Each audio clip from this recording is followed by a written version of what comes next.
Alright, here we have part 3. I'm gonna finally cook them. That's with our onions. That's the color they get when you add the sazon to them. So don't let that color make you think it's gonna taste weird or anything. It's gonna be the greatest you've ever had. To have the other 3 working. The corn is ready, letting it settle. I'll do the same with the meat. I'll take it out and I'll put it in there while I cook the rest of that pork chop. Have it rest a little bit. Finish cooking. Ooh, look at that. You gotta love you some chuletas.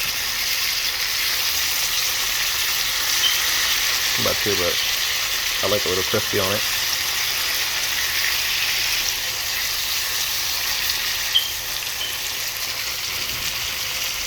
Alright, well, subscribe to the channel. See what I have next.